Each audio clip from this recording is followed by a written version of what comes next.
నమస్తే. కోడికత్తి శ్రీనుకి సంబంధించినటువంటి కుటుంబ సభ్యులు ముఖ్యంగా తల్లి సావిత్రమ్మ, అలాగే తన సోదరుడు త్వరలోనే రాష్ట్ర వ్యాప్తంగా ఒక పర్యటనకు సిద్ధం అవుతున్నారు.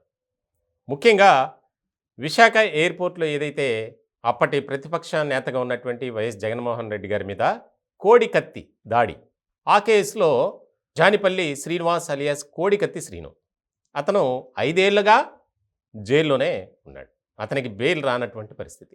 ఇలాంటి సందర్భంలో ఇప్పటి ముఖ్యమంత్రిగా ఉన్నటువంటి జగన్మోహన్ రెడ్డి గారు కోర్టులో సాక్ష్యం చెప్పేందుకు ఇప్పటి వరకు వెళ్ళకపోవటం వల్లే నా కుమారుడికి బెయిల్ రాలేదు, 5 ఏళ్లుగా జైల్లోనే మగ్గుతున్నాడు.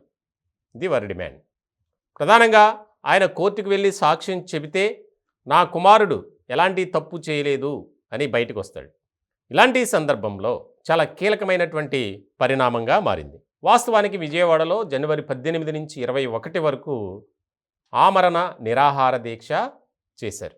దానికి సంబంధించి తన తల్లి ఆరోగ్య పరిస్థితి క్షీణించడంతో పోలీసులు ఆ దీక్షను భగ్నం చేశారు. ఇలాంటి నేపథ్యంలో ఈ వ్యవహారానికి సంబంధించి రాష్ట్ర వ్యాప్తంగా ఉన్నటువంటి ప్రతి ఒక్క గ్రామం తిరుగుతాం. నా కుమారుడికి జరిగినటువంటి అన్యాయం గడప గడపకు వివరిస్తా.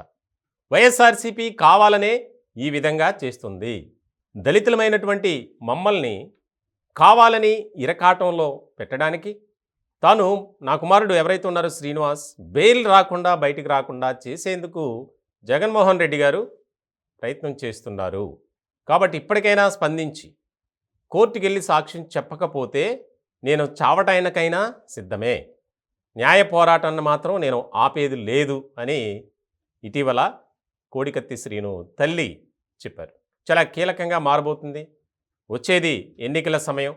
ఇప్పటికే వైఎస్ఆర్సీపీ అలాగే జగన్మోహన్ రెడ్డి గారి మీద పార్టీలోనే కాదు ప్రజల్లో కూడా అసంతృప్తి అనేది ఎక్కువైంది. ఇలాంటి సందర్భంలో ఈ వ్యవహారం పార్టీకి అలాగే ఆయనకు వ్యక్తిగతంగా కూడా ఇబ్బందికర పరిస్థితులు, ప్రతికూల పరిస్థితులు తీసుకొచ్చే విధంగా ఉంటుంది అనేది రాజకీయ వర్గాల్లో చర్చ బాగా జరుగుతుంది.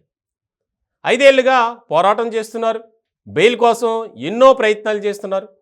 ఎన్నో పిటిషన్లు వేశారు. కానీ ఎక్కడా కూడా దానికి సంబంధించి కోడికత్తి శ్రీను బయటకు వచ్చినటువంటి దాఖలాలు లేవు.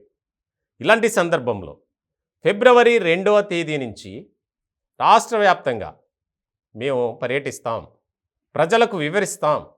కనీసం అప్పటికైనా ముఖ్యమంత్రి గారు కళ్ళు తెరిచి స్పందిస్తారేమో చూడాలి. మాకైతే చూడాలి, ఆయన సాక్ష్యం చెబితే నా కుమారుడు బయటకు వస్తాడు అనేది ఆ తల్లి ఆశిస్తుంది.